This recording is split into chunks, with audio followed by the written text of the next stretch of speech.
Olá a todos, sejam muito bem-vindos. Este é o canal da TV Damásio no YouTube. Canal, portanto, que você sabe, aqui você encontra o direito vivenciado, verificado em profundidade, uma experiência atrás da outra com os nossos palestrantes que trazem temas da atualidade, temas de muita importância para você, para o nosso aluno do curso de Direito do Damásio, nossos alunos do curso de pós-graduação e para você também, alunos do curso de Direito de todas as faculdades do país, os operadores também no direito, advogados e advogadas, todos acessando, portanto, a TV Damásio no canal do YouTube. E hoje, mais uma oportunidade para aprendermos um outro tema na área do direito, e o tema de hoje é a valoração da palavra da vítima no julgamento de crimes sexuais. Para tanto, foi convidado, para nossa satisfação, nossa alegria, aqueceu de pronto o nosso convite e já está conosco aqui a doutora Luísa Moraes Abreu Ferreira. Doutora Luísa, boa tarde. Boa tarde. Muito obrigada pelo convite. Feliz de estar aqui com vocês. Muito bem.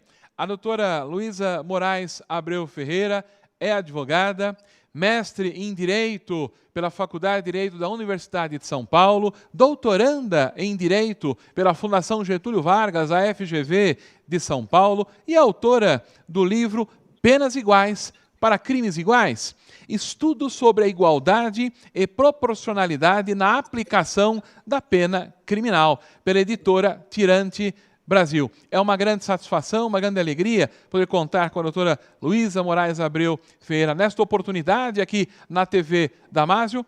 Eu sou Alexandre Mendes Aquini, sou professor aqui do curso de graduação da Faculdade Damásio e é uma satisfação tê-los aqui conosco. E não esqueça, você que está acessando o canal do YouTube, inscreva-se no canal.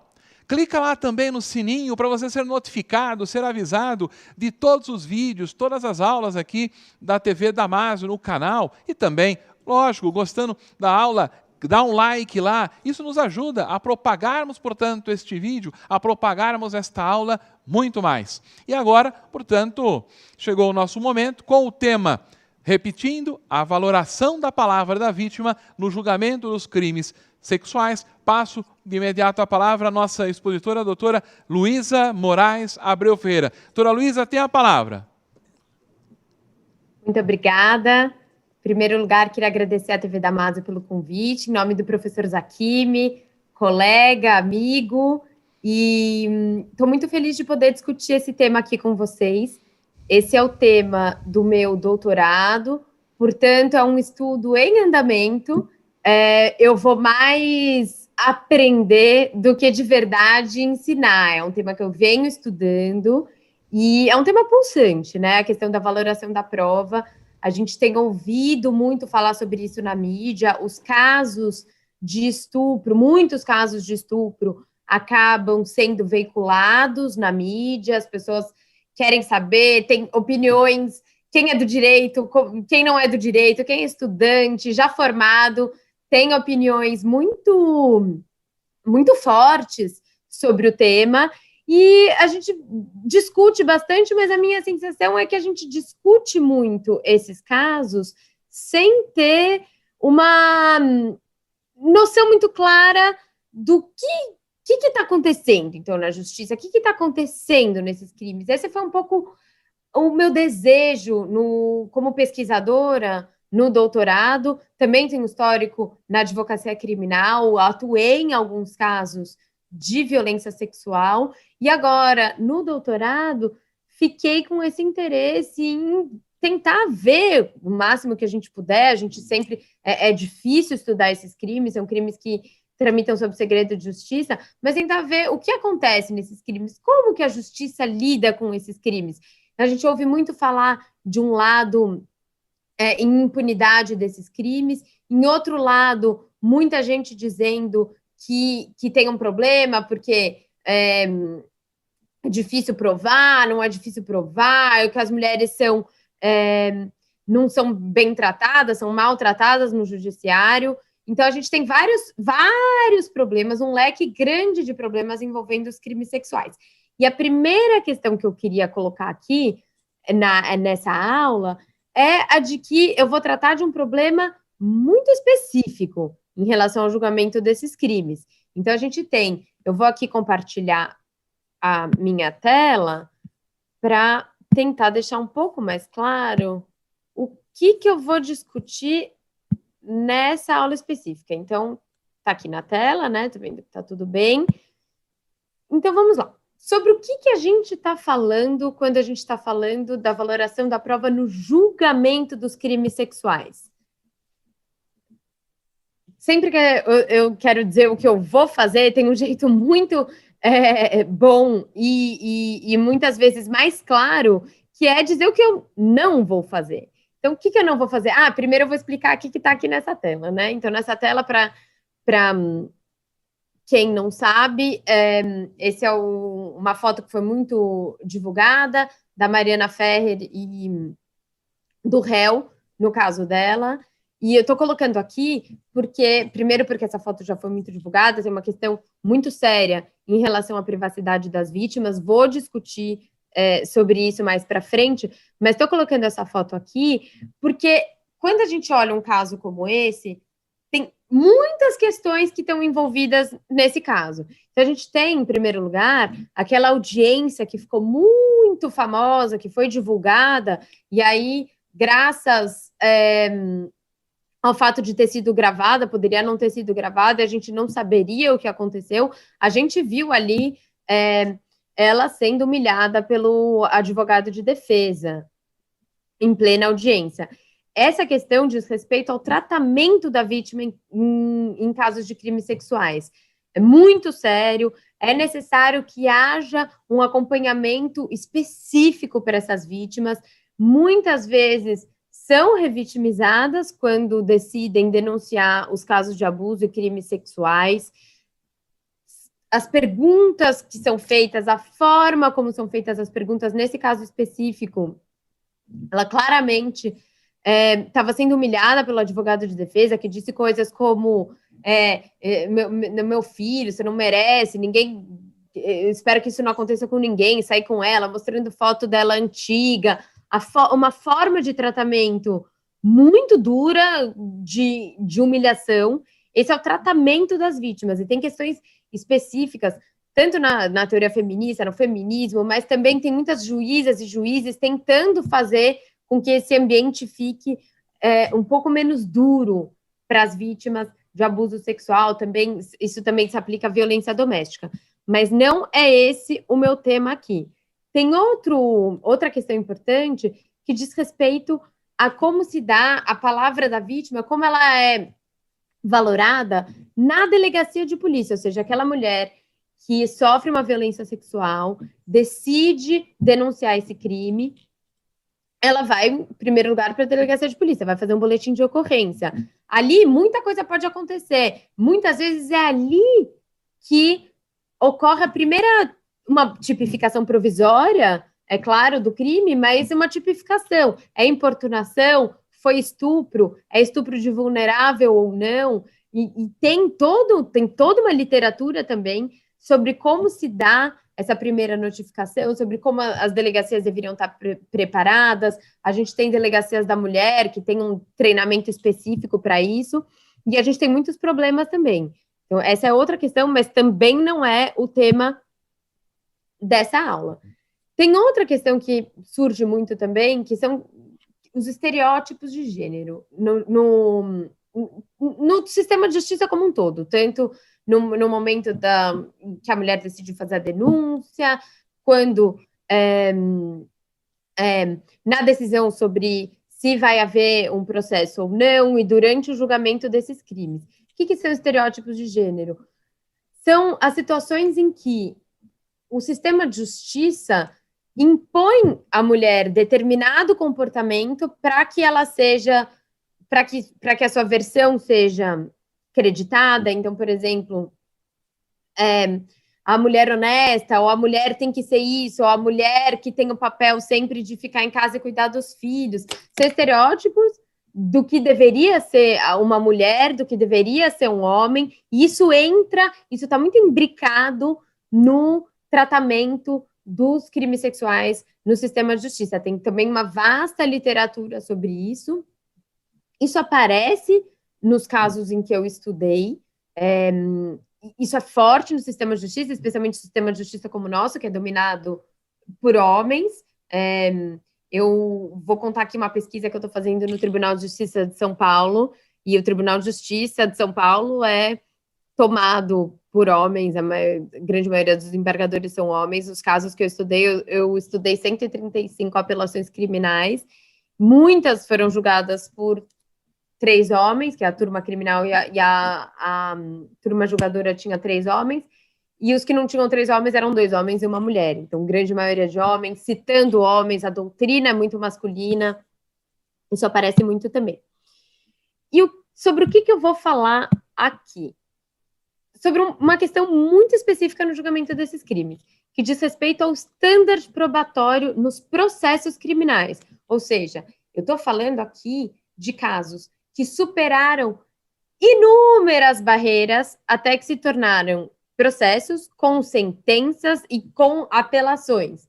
A gente sabe, isso já tem também bastante literatura sobre esse tema, da subnotificação dos crimes sexuais. Tem uma pesquisa do IPEA de 2014 que diz que são apenas 10% dos casos que são, de fato, notificados para a polícia. A gente, obviamente, não vai ter um número preciso. Essa pesquisa foi feita com base em dados da saúde, então são casos que foram levados ao sistema de saúde, aí os pesquisadores bateram esse número com casos que foram levados na justiça. Mas existe uma subnotificação enorme, tem mulheres que não acessam o sistema de saúde, então a subnotificação é gritante. Depois de notificado o caso, tem muitos casos que terminam no arquivamento do inquérito policial. Depois tem muitos casos que pode ter havido, eventualmente, uma absolvição e não chegam em apelação. A minha pesquisa que eu vou relatar aqui diz respeito a apelações criminais. Então, são vários obstáculos até que se chegue num número que, como o Brasil é grande, São Paulo é grande, não é pequeno também, de casos que, de fato, viram processos e que depois, que depois recebem uma sentença criminal. Então, eu estou olhando para esses casos. Então, é importante que fique muito claro que isso é um recorte do sistema de justiça do que, de fato, acontece. A gente não... O que eu estou olhando aqui, muito especificamente, é para a atuação do sistema de justiça. E aqui, então, passando para a próxima parte, eu vou passar brevemente com vocês o que diz o direito brasileiro sobre essa questão específica da prova no julgamento de crimes sexuais. Então, a gente tem aqui uma diretriz específica do STJ que diz que em delitos sexuais, por serem comumente praticados às ocultas, a palavra da vítima possui especial relevância, desde que esteja em consonância com as demais provas dos autos. Então, a gente tem aqui especial relevância e consonância com as demais provas dos autos. E a gente tem uma disposição mais genérica no Código de Processo Penal, que diz, foi incluída agora pela reforma de 2008, já não é mais tão agora, de que o juiz absolverá o réu, mencionando a causa na parte dispositiva, desde que reconheça não existir prova suficiente para condenação. E aí também um mar de literatura sobre o que é prova suficiente para condenação, o que é a presunção de inocência, o que é o ônus da prova, o que é o standard probatório.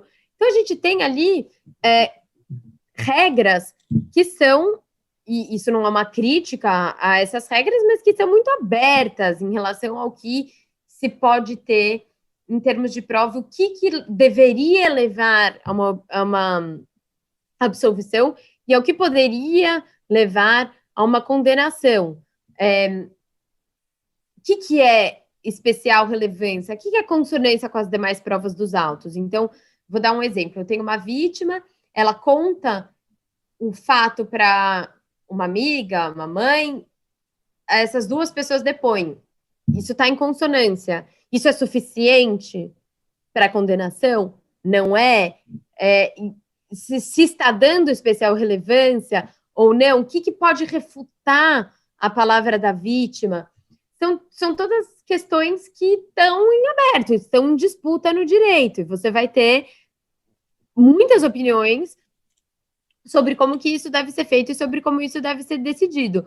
Então, aqui eu coloquei aqui embaixo como se fosse uma linha aqui, porque é uma questão de grau. Você poderia ter aqui, do lado esquerdo da tela, um valor total, a palavra da vítima, ou seja, sempre se acredita no depoimento da vítima, a não ser que tenha uma prova cabal de que a vítima estaria por algum motivo enganada ou mentindo.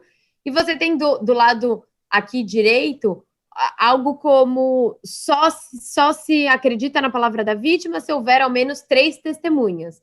E alguém poderia argumentar que isso sim é conferir especial relevância, porque estou dizendo que tem que estar em consonância com as demais provas dos autos. Ou seja, você tem um campo muito disputado sobre o que significa dar essa especial relevância e como que a gente deveria lidar e julgar os casos. E a gente tem, e é importante considerar, você tem de um lado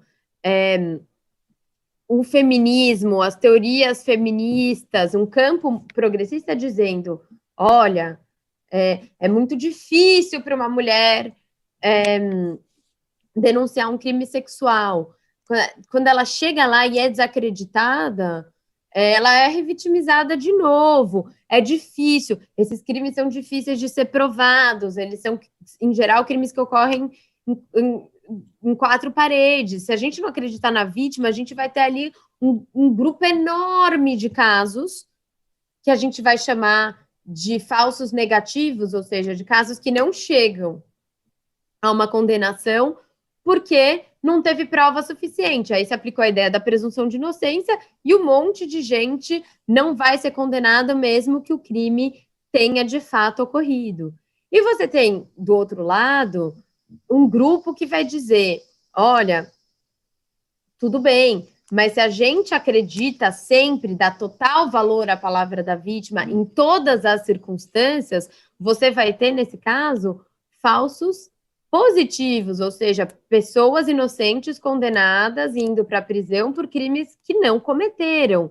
E isso está em disputa, e o direito brasileiro, ele está lidando com esses casos diariamente. E as diretrizes são essas que eu coloquei aqui. Tem uma diretriz de especial relevância e tem o artigo 386 do CPP, dizendo que se não tiver prova suficiente para condenação. Então, o campo é disputadíssimo. E aqui eu queria, já passando para o próximo slide, eu queria contar para vocês um caso. Ele está relatado num artigo que é de uma professora norte-americana que chama Janine Suk, e ele foi relatado por uma outra professora que chama Janet Halley, e ela discute um caso que ocorreu nos Estados Unidos, que chama caso Rusk. Ele é um caso de 1977, e esse caso ficou muito famoso por ter pautado discussões de reforma legal nos Estados Unidos da legislação de estupro. Por que raios que eu estou trazendo uma discussão totalmente, né, de fora do contexto brasileiro para essa aula para discutir standard probatório?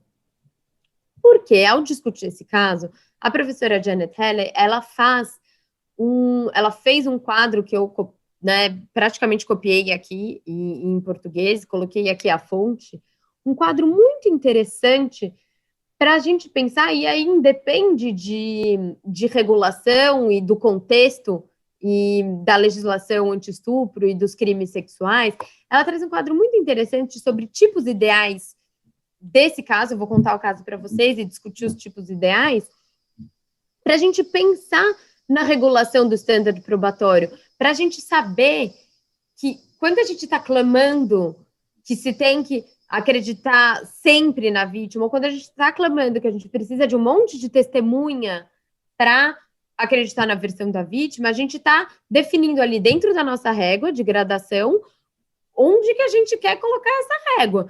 E isso vai fazer muita diferença no número de falsos negativos ou falsos positivos que a gente vai ter. E a gente tem que saber que isso existe. Existem os falsos positivos, existem inocentes sendo condenados, e existem os falsos negativos.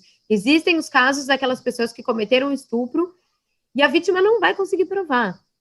E quando a gente fala sobre standard probatório, a gente está querendo... Onde que a gente vai colocar a nossa régua? Quantos falsos positivos a gente está disposto a aguentar? Quantos falsos negativos a gente está disposto a aguentar? E essa é uma discussão, e é interessante esse quadro da Janet Halley, porque ele nos faz pensar um pouco mais sobre o que está por trás da definição do que seria uma prova suficiente para condenar num caso de crime sexual. Eu vou muito rapidamente contar para vocês qual é o caso Rusk. O caso Rusk envolve uma mulher que se chamava Patty. Ela tinha 21 anos, um filho recém-separada, estava numa discussão, inclusive, de divórcio, pensão e guarda da criança, morava com a mãe. Esse é um caso que aconteceu em Baltimore, nos Estados Unidos. Ela estava disputando guarda com o ex-marido, estava fazendo faculdade, e ela saiu da faculdade com uma amiga, era uma pessoa que, em geral, não saía muito de casa, ficava muito com o filho, dificilmente saía à noite, quando saía voltava cedo. Isso não é disputado no caso concreto. Saiu com um amigo, foi para um bar, tomou ali uma bebida, 1h30, e aí apareceu um moço que se chama Eddie, de 31 anos, 10 anos a mais que ela. Ela entendeu que ele conhecia o amigo dela. Depois a gente descobre que, na verdade, eles não se conheciam, mas ela entendeu que ele era um conhecido, começou a conversar com ele, em determinado... Isso não é disputado, isso os dois concordam. Tanto tá como Pam, porque é o apelido aqui, e o Ed dizem isso. Dela disse em determinado momento, acho que meia-noite, preciso ir para casa, meu filho tá lá, tal, eu acordo cedo, meu filho acorda cedo, o filho era pequeno. Ele pede uma carona, ela tava de carro, dá carona para ele, e quando eles chegam na porta do apartamento dele, do prédio, aqui é que as versões começam a ficar diferentes. Ela diz, então, que ela fala, então tá bom, você tá em casa, pode ir. E eles conversaram bastante no caminho, e ele também era recém-separado, também tinha um filho, então eles se conectaram ali de alguma forma. E aí ela diz, tá bom, então, você pode ir agora. E diz ela que nesse momento ele pegou a chave da ignição e disse, não, só se você subir comigo. E aí ela teria dito algo como, não, é sério, você vai me estuprar?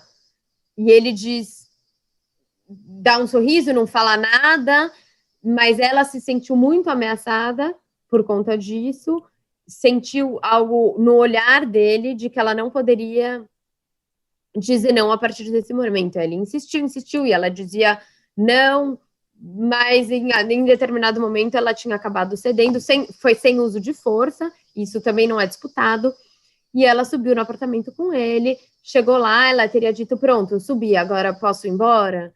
E ele ignorou esse pedido dela de ir embora, e aí, em determinado momento, ela, na versão dela, decide que o melhor que ela teria a fazer é fazer sexo com ele para poder ir embora. E ela até teria dito, então você vai me estuprar? Se sim, você me deixa embora sem me matar? E ele não teria respondido. Tem uma discussão se ele se forçou muito em cima dela antes do ato sexual, mas aí, enfim, ela decide, na versão dela, ter essa relação sexual. Na saída, ela vai embora muito rapidamente, chorando, e decide reportar o crime para a polícia. Na versão dele, que a história começa igual para ele e para ela, na versão dele, ele não teria pego a chave do carro, ela teria subido livremente, sem nenhum tipo de constrangimento, teria praticado sexo com ele, e aí depois, logo depois, teria começado a chorar, como um sinal de eventual arrependimento, e teria dito também algo para ele como, pode ser muito ruim se alguém tiver filmado isso vai ser ruim para mim, porque naquela época, 1977, um adultério, eles ainda estavam discutindo, acho que o caso ela não estava oficialmente divorciada do ex-marido, poderia ter algum tipo de repercussão na guarda da criança.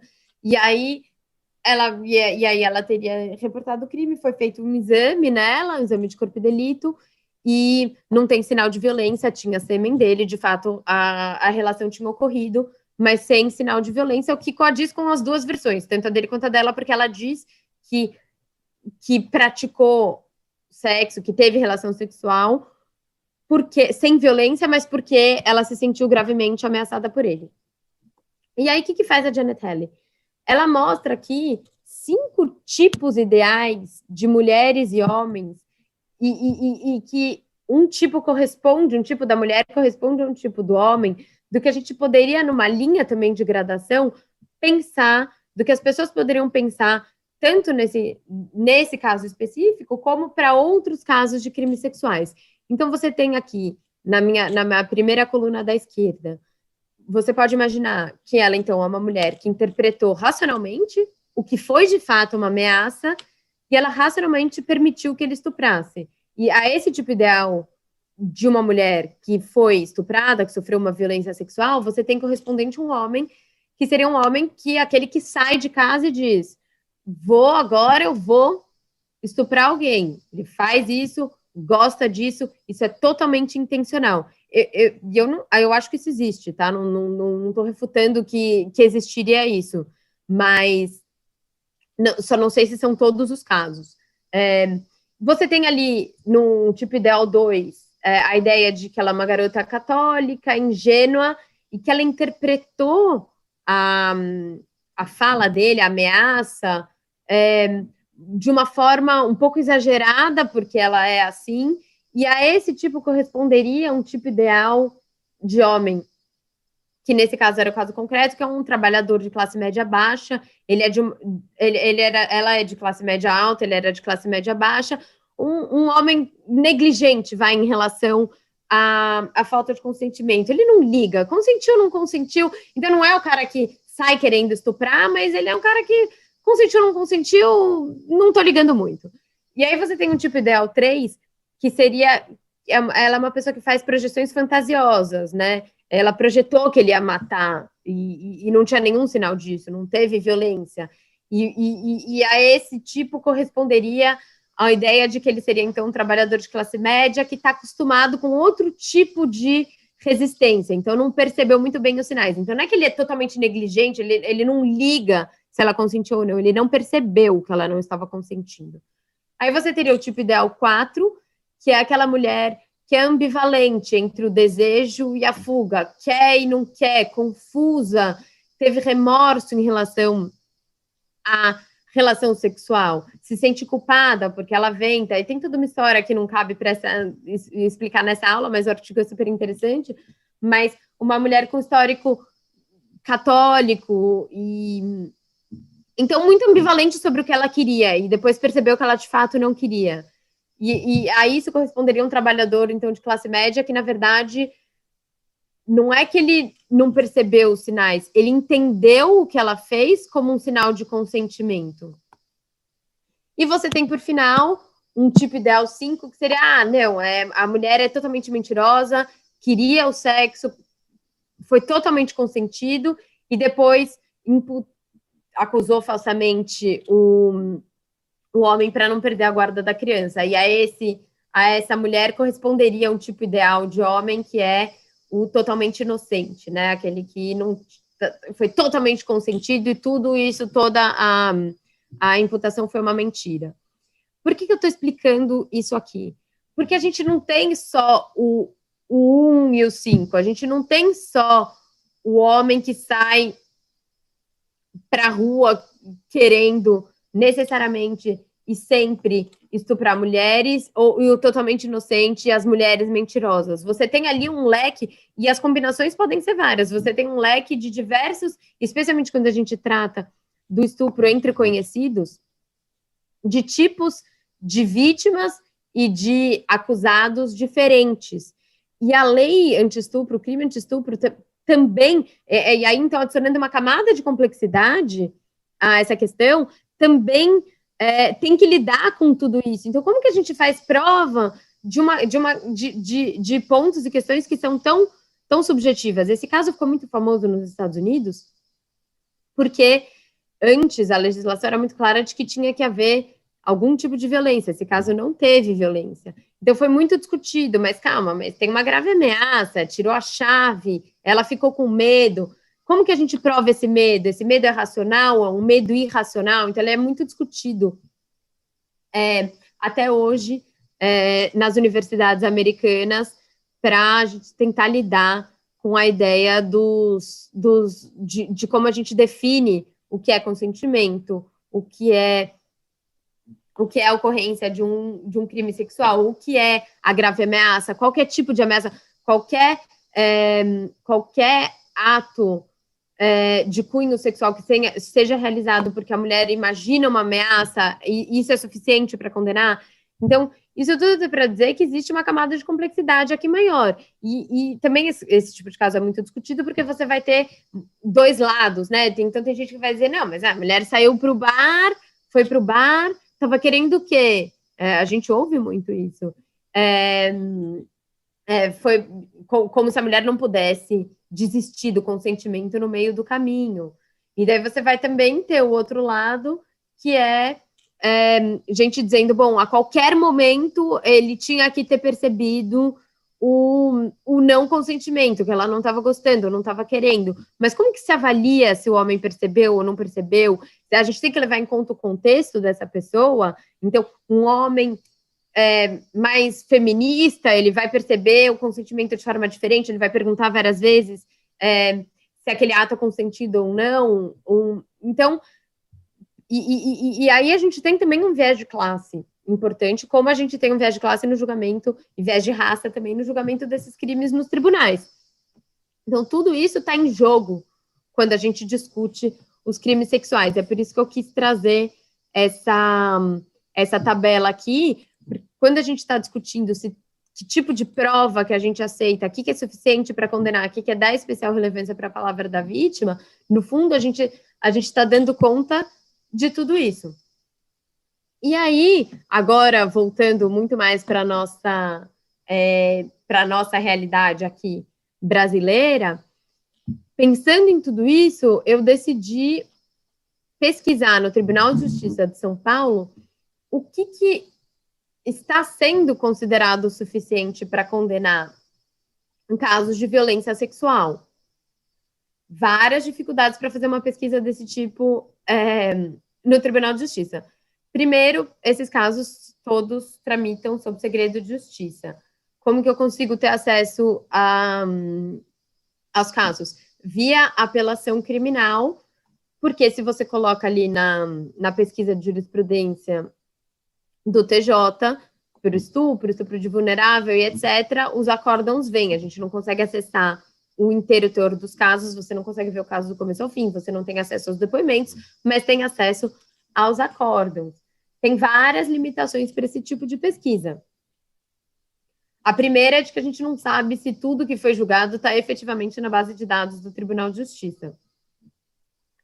A segunda é a de que a gente não tem acesso a muito do material grande do que aconteceu naqueles processos. Você tem um acesso que é muito limitado, muito específico, que é do que está na apelação, do que o relator da apelação decidiu colocar ali no relatório. Então, tem um recorte, um recorte dos fatos, um recorte dos depoimentos. Então, tem uma limitação grande.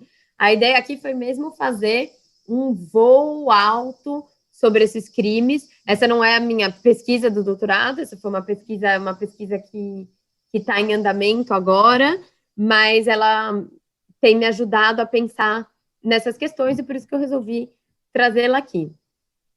Então, fiz uma pesquisa, estudei 135 apelações criminais, isso é uma amostra do que teve. Eu busquei os crimes sexuais julgados nos últimos 2 anos, tem 4.000, 3.000 casos, e desses extraí uma amostra aleatória que tivesse uma quantidade de casos por relator e por tipo penal. Então, aqui eu estou olhando para estupro, o estupro de vulnerável, a violação sexual mediante fraude, importunação sexual e assédio sexual. Então, são os crimes que são mais discutidos e que teve mudança na legislação, na lei de crimes sexuais, tanto em 2009 quanto em 2018. Então, tem uma disputa muito grande também sobre o entendimento nesses crimes. O que é importunação e o que é estupro? Isso é uma discussão. O que é necessário para que um crime seja um ato libidinoso seja considerado estupro? O que é o estupro de vulnerável? Quando a gente não está tratando, quando a gente tem a questão da idade, tudo bem, isso fica mais simples, mas num caso da vulnerabilidade, que é a impossibilidade de oferecer resistência, o que é essa vulnerabilidade? Ela é transitória? Ela é permanente? O que é o assédio sexual? Precisa ser uma prática corrente? Não precisa? O que é uma hierarquia? A pessoa precisa trabalhar junto para ter o assédio sexual? Ou tem que ser um superior hierárquico? Então, tem várias discussões de direito, e dentro disso também tem discussões importantes de prova. O que é a prova suficiente para condenação nesses crimes? É esse o meu olhar da pesquisa que eu estou relatando aqui para vocês. A primeira coisa que eu queria contar é sobre a questão do segredo de justiça. Então, comecei aqui falando sobre a dificuldade, mas tem algo muito interessante nesses crimes, e que me interessa muito como pesquisadora também, que diz respeito ao fato de que, embora esses crimes estejam sob segredo de justiça, a grande maioria das apelações tem em algum momento o nome e sobrenome da vítima, nome completo da vítima, em 75% das apelações que eu olhei.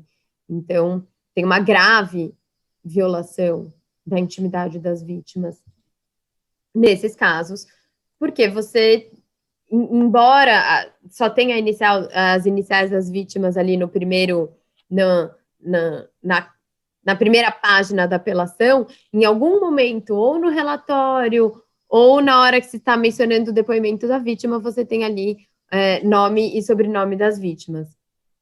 Nos que não tem só nome, mas nos que não tem inicial, mas tem também nome de testemunha, tem a rua, tem a casa onde ocorreu o crime, que muitas vezes é a casa da própria vítima, isso mesmo nos casos em que as vítimas são crianças. Então, tem aí uma grave violação da intimidade das vítimas, o que não quer dizer que esses casos não deveriam aparecer no resultado de jurisprudência, porque é importante que se tenha um controle sobre esses casos, mas seria importante que isso tivesse anonimizado de alguma forma pelo tribunal para evitar essa violação da intimidade e privacidade das vítimas. Que tipo de casos, então, que a gente mais vê? Qual é a frequência? O que tem quando você faz uma busca livre por todos os termos da lei de crimes sexuais? Grande maioria é de estupro de vulnerável. É o que mais tem, é muito mais frequente. Muitos casos de estupro de vulnerável. Depois estupro, e aí um número muito inferior você tem a importunação, o assédio e a violação sexual. Então, esse é um pouco o panorama do que apareceu nessa pesquisa maior e que dela eu extraí a amostra para fazer uma análise, tanto quantitativa quanto qualitativa. A gente tem, nesse caso, a grande maioria das vítimas são mulheres ou crianças, são do sexo feminino, então de 135 casos, 129 são casos em que a vítima é do sexo feminino e 6 casos em que as vítimas são do sexo masculino, sendo que desses 6, 5 são casos de criança. Então a gente tem aí um número muito pequeno de homens adultos figurando como vítima de crimes sexuais. Isso não significa que eles não sejam vítimas, mas que existe ali, até em razão do machismo estrutural, uma subnotificação desses casos. Os homens, em geral, não notificam, porque ali tem várias questões envolvidas em um homem denunciar um crime desses. E que isso também aparece no número tão maior de estupro de vulnerável. Tanto porque talvez seja algo mais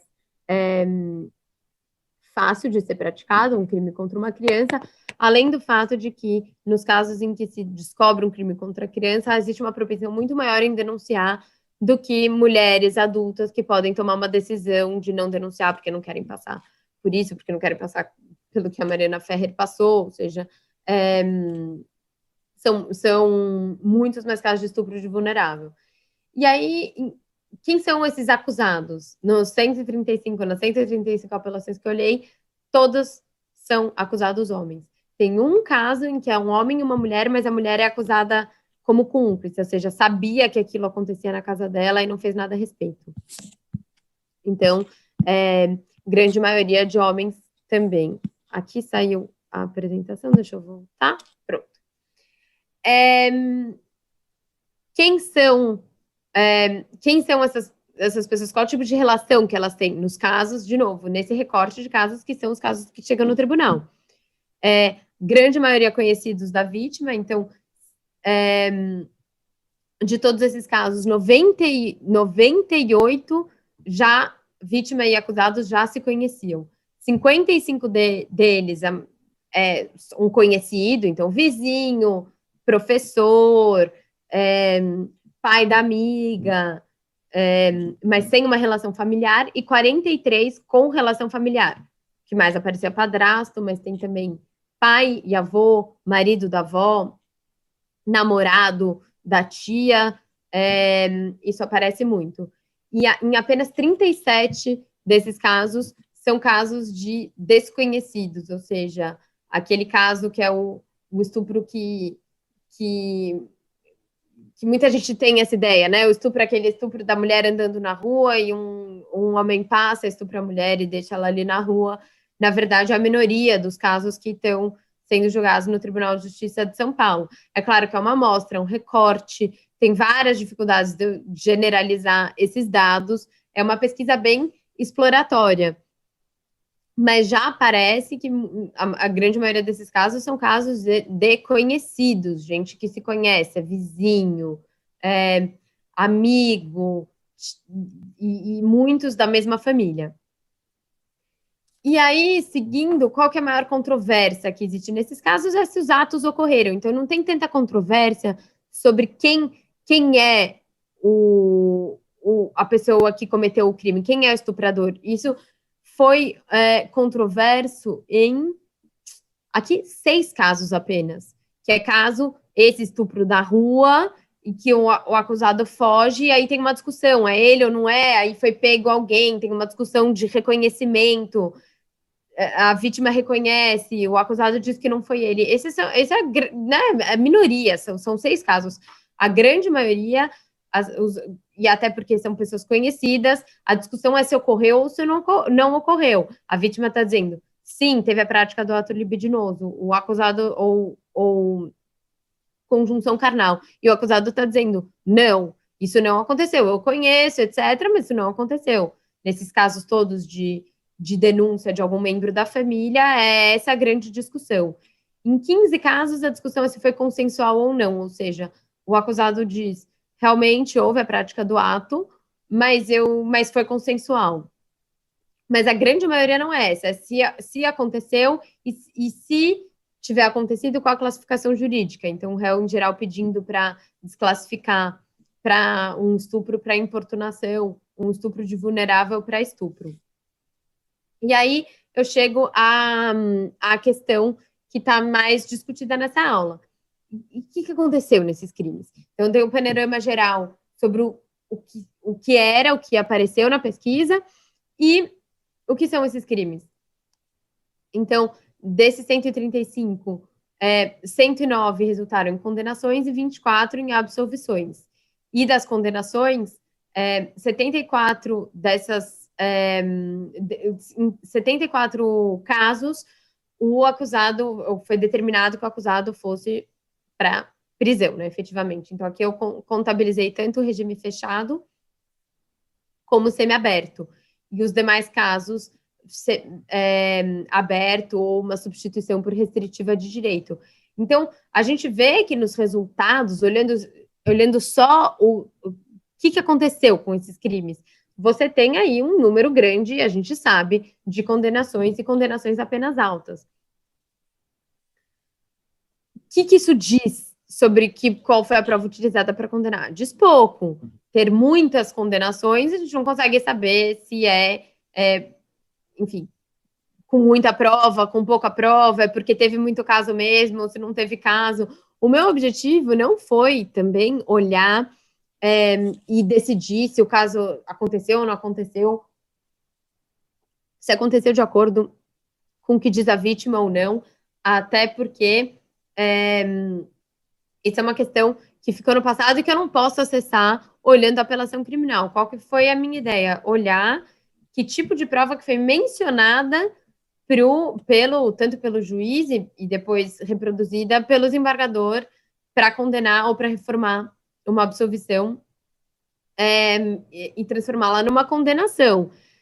O que está passando na cabeça desse juiz, se ele está, na verdade, usando uma outra prova e colocou no papel que é aquela, também não posso acessar. O que eu posso acessar por meio dos documentos e das apelações criminais é a fundamentação da condenação. Então, o desembargador está dizendo, sim, há prova suficiente da condenação, por isso, por isso e por isso.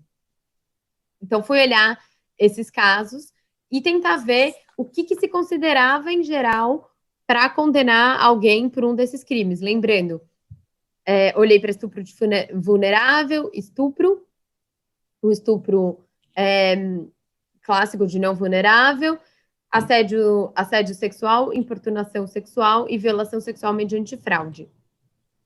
Então, você tem, olhando esses casos, muitos casos nos quais a condenação ocorreu baseada exclusivamente no depoimento da vítima. O que é exclusivamente no depoimento da vítima? O que disse a vítima na delegacia em juízo e o que ela disse para outras pessoas que confirmaram esse depoimento. Então, aqui, exclusivamente, não estou dizendo só a vítima e não tem nenhuma outra testemunha, mas que são testemunhas que são a mãe da vítima, uma amiga da vítima, uma irmã da vítima que diz, de fato, ela me contou que foi estuprada. E corroboram essa afirmação. Isso é um problema? Isso não é um problema? Não é a minha discussão aqui nessa aula. É um pouco a ideia, entender o que está acontecendo. Então, teve desses casos 34 em que a condenação foi baseada no depoimento da vítima e de alguém, eventualmente alguém que disse, realmente, de fato, ela me disse que foi estuprada. E aí tem vários argumentos que são colocados aqui pelos embargadores para corroborar essa condenação. Então, o fato de que a vítima não teria um motivo para acusar o réu falsamente, o fato de que, e tem muito essa formulação também, de que o acusado não se desincumbiu do seu ônus, de demonstrar que ele não praticou o estupro, que aí tem toda uma discussão, né, como você prova um fato negativo. Você tem também esse argumento de que o STJ determina que se dê especial relevância, a vítima não se contradisse, a vítima pareceu muito segura e condena-se com base no depoimento dela. Mesmo casos em que ocorreram talvez muito tempo depois, a denúncia aconteceu muito tempo depois dos fatos, ou que o julgamento aconteceu muito tempo depois dos fatos, em muitos desses casos, os desembargadores deram sim, valoraram como firmes e seguros os depoimentos das vítimas. Muitos casos em que, além do depoimento da vítima, tem uma avaliação psicológica que foi feita na vítima, que diz, é lícito admitir que o crime ocorreu. A gente não sabe como é feita essa avaliação psicológica, mas isso também serve muito, em muitos casos, para condenar. Então, você tem a palavra da vítima, em geral, uma testemunha para quem a vítima contou, e essa avaliação psicológica, que é uma conversa da vítima. Nesses casos, não teve nenhum caso em que a avaliação psicológica disse que a vítima parecia estar mentindo, ou seria hesitante. Todos os casos em que houve a menção de uma avaliação psicológica, ela foi usada para corroborar o depoimento da vítima. uma questão muito interessante quando a gente pensa em prova de crime sexual é a questão da prova pericial, né? Então, o exame que é realizado na vítima. E existe uma discussão, e muita gente diz, e isso também está bem documentado na literatura, de que os juízes tendem a utilizar um laudo pericial que não vem com marca de violência como prova para absolvição. Então, não tem indício de violência, logo a violência não ocorreu, absolvo o réu. E isso é muito criticado com razão por muita gente, porque muitas vezes, e a gente já sabe disso, isso já está discutido desde o Rusk aqui, que nem sempre uma violência sexual é praticada, um crime sexual é praticado mediante violência física. Você tem outros tipos de violência, você tem a grave ameaça, e muitas vezes isso não é captado por um laudo. E muitas vezes também não do jeito que os laudos são feitos, muitos dias depois. Teve casos de laudos que foram exames que foram feitos nas vítimas 6 meses depois, até a gente pensar se vale a pena esse tipo de violência que a vítima é submetida novamente para depois descartar o laudo porque foi feito 6 meses depois. Mas é interessante pensar que muitos desses casos, nesses casos aqui, que são os casos que eu olhei, muitas vezes o laudo vem sem sinal de violência física e os desembargadores dizem não é só violência física que caracteriza o crime sexual, inclusive a vítima não relatou nenhum tipo de violência física, ela relatou uma ameaça, o tipo de situação que foi relatado pela vítima não precisaria para ser corroborado, ou não poderia ser corroborado por um laudo e por um exame físico. Então, muitas vezes, essa ideia que veio depois de muita mobilização do feminismo, de que você não vai ter como ter um laudo comprovando a maioria dos crimes sexuais, foi muito bem recebida, pelo menos nos casos em que eu olhei. E aí, tudo isso também, sempre lembrando que eu estou olhando as condenações. É óbvio que você pode ter ali absolvições que a gente entenda que teria um monte de prova e a vítima foi absolvida mesmo assim. Então, seria muito interessante uma pesquisa que olhe isso com um recorte de classe e raça. Será que tem uma diferença nos casos em que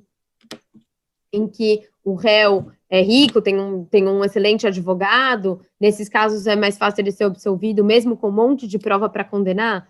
Imagino que sim.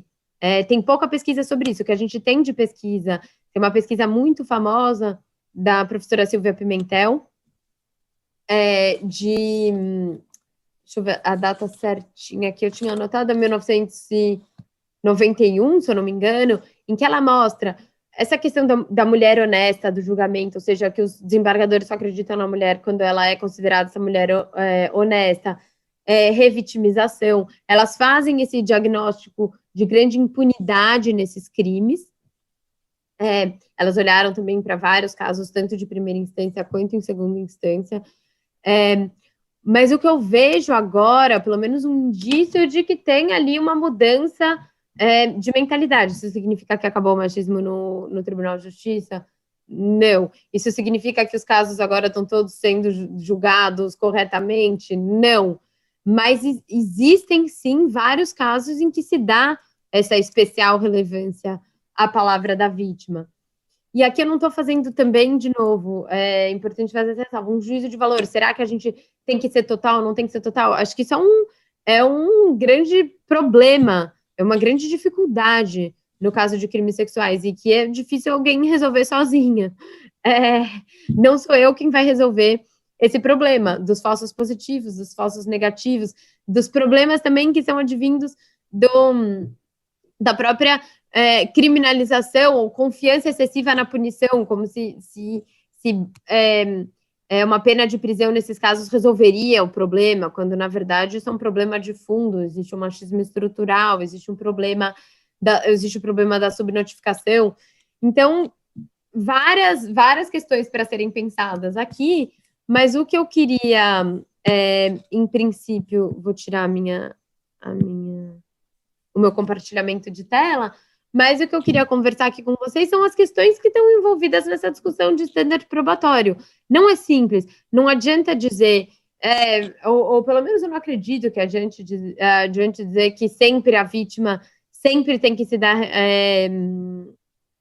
total, a palavra da vítima por si só bastaria.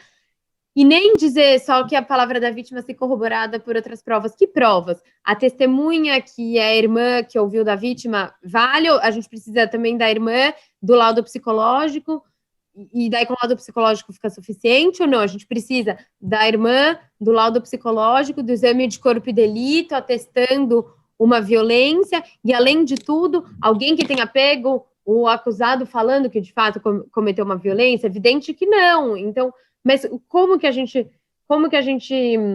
decide isso? Como a gente decide que tipo de prova a gente vai dar mais relevância? Que tipo de prova que a gente vai aceitar? O que é suficiente ou não para condenar? Pensando nesse contexto de que a gente vai ter ali diversas PEMs, diversos EDs, diversas situações muito, muito difíceis de serem colocadas e julgadas como é no nosso sistema criminal, que a gente tem, né, essa ideia da individualização. Você tem que pegar uma pessoa e verificar se aquele caso, se ocorreu o crime naquele caso, e quem é aquela pessoa. E muitas vezes as pessoas são as mais invisibilizadas nas apelações criminais. Pelo menos do que eu tenho estudado, parece que o que menos importa ali são as vítimas e o réu. Você tem uma grande discussão de prova, se essa é a verdade real, né? Essa é outra discussão.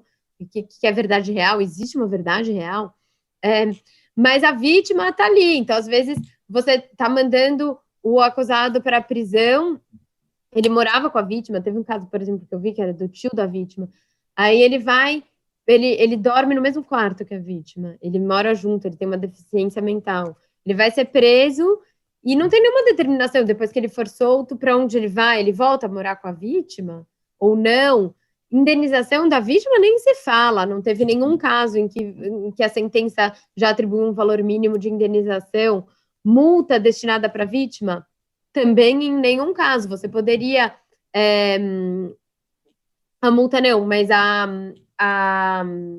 na pena restritiva de direito, a prestação pecuniária poderia ser eventualmente destinada para a vítima. Teve, acho que, 1 ou 2 casos em que isso foi determinado pelo juiz de primeiro grau. A maioria é para uma instituição beneficente ou juiz de execução que decida. Então, mesmo a gente pensando que talvez o mais importante ali seja pensar na vítima, a vítima está em segundo plano. O que se está pensando aconteceu ou não aconteceu um crime, qual vai ser a pena apropriada, se o homem também estava preso teve caso, estava preso há 2 anos e, de repente, foi condenado por importunação sexual, que é um crime que, em geral, dependendo dos antecedentes, pode dar ensejo a uma pena restritiva de direito. Ficou preso 2 anos, manda soltar, mas também ninguém fala se ele ficou preso injustamente, não deveria ter ficado preso, só solta. Então, tem uma grande invisibilidade das pessoas, que é o que o direito criminal deveria mais olhar, tanto a vítima quanto o acusado. E o que a gente tem é essa discussão dessas provas, e que nas mãos de diferentes juízes e juízas vão ser avaliadas de forma muito diferente, e muito também com um viés de raça, com um viés de classe, que vão depender também da qualidade da argumentação dos advogados. Pouquíssimos casos em que a vítima teve um assistente de acusação, então a gente não sabe também o quanto a vítima pôde participar, pôde produzir prova. Muitos casos em que os acusados reclamam de nulidade do processo por não terem prova produzida, então eles pediram câmera, pediram gravação, e a juiz diz, não, já estou convicto.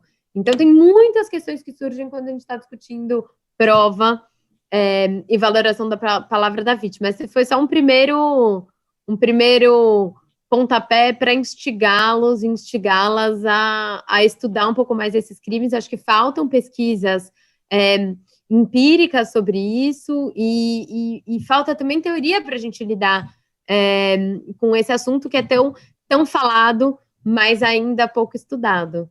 E com isso eu agradeço. Eu fui aqui no horário, Eu agradeço muito a oportunidade de discutir com vocês e, de novo, agradecendo o professor Zaquimi pelo convite. Muito obrigada.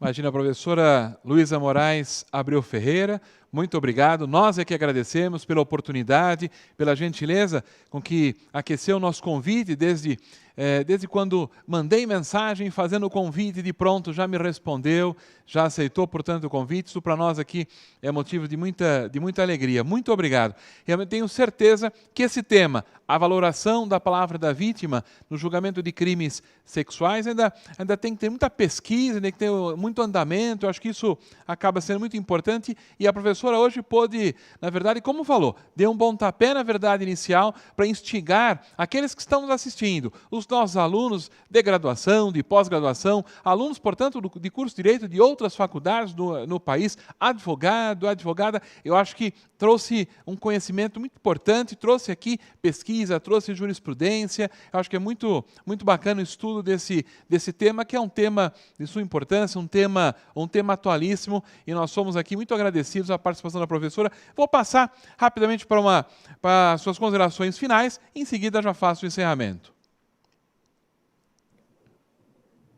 Muito obrigada, e eu acho que está super bem resumido. A gente precisa estudar, a gente precisa colocar a mão na massa, ver o que está acontecendo nesses crimes, porque são muitos casos, tem muita gente indo presa por esses crimes e tem muita mulher também sendo muito maltratada pelo sistema de justiça e revitimizada também em razão desses crimes, e tem muita mulher que deixa de denunciar um crime sexual por medo do que vai acontecer nesses processos. Então, a gente precisa dar uma atenção especial às vítimas, melhorar o tratamento dado a essas vítimas e pensar também como a gente vai regular essa questão da prova. Porque, para não virar um vale tudo, e pensar que toda decisão que a gente faz em relação a isso vai determinar, eventualmente, um grupo de pessoas que cometeu um crime e que não vai ser eventualmente condenado, ou de outro lado, um grupo de pessoas inocentes que talvez também estejam indo para a prisão. Tudo isso permeado pelo um machismo estrutural na sociedade, no judiciário, opressão de gênero. Então, são várias camadas, a gente precisa separar essas camadas e pensar como que a gente vai estudar e pensar como que a gente pode, o que o direito penal pode e não pode fazer nesses casos. Muito obrigada. Ok, nós que agradecemos. E eu não posso, antes de nós terminarmos a nossa aula, não posso perder aqui a oportunidade. Eu quero quebrar o protocolo, como tenho feito algumas vezes. Eu vou pedir para a professora ficar exatamente aí. Nós vamos fazer uma selfie. Nós vamos fazer aqui uma selfie, ainda que de forma remota. Fizemos uma selfie, depois eu encaminho para a professora a selfie que eu tirei. Agradeço mais uma vez pela oportunidade. Realmente tenho certeza que teremos outras oportunidades para discutirmos outros temas interessantes e importantes também da área do direito penal, do processo penal, e eu quero desde já poder contar com a participação e com a presença da professora nesses debates. Okay? E você que está nos assistindo esta aula pela TV Damásio, não se esqueça, inscreva-se lá no canal, aperta lá o sininho também para ser notificado dos próximos eventos e dá um like lá, portanto, também que nos ajuda a propagarmos esta aula e a TV Damásio, todo o trabalho. Eu quero, antes de encerrar, agradecer aqui a presença dos nossos funcionários aqui, da equipe dos estúdios, do Damásio, que é um estúdio muito bem estruturado.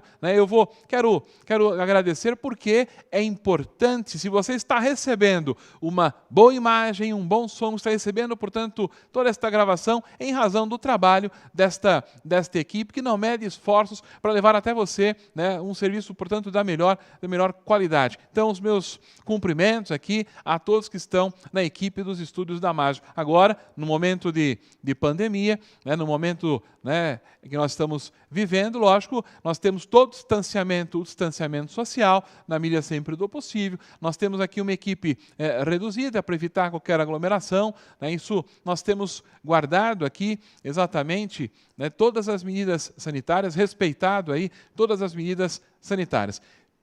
Eu quero, mais uma vez, finalizando, agradecer a nossa convidada de hoje, a professora Luísa Moraes Abreu Ferreira. E eu quero destacar aqui, mais uma vez, o livro de autoria da nossa palestrante, que se chama Penas Iguais para Crimes Iguais, estudo sobre igualdade e proporcionalidade na aplicação da pena criminal, pela editora Tirante Brasil. Vale a pena, um livro, portanto, importantíssimo também para a sua pesquisa, para o seu conhecimento, para o aprofundamento aí desta temática voltada para o direito penal e o processo penal. Muito obrigado a todos, a nossa palestrante, a equipe dos estudos Damásio, e não percam a oportunidade, estejam conosco em outras gravações, em outras aulas. Conto com todos vocês. Até mais!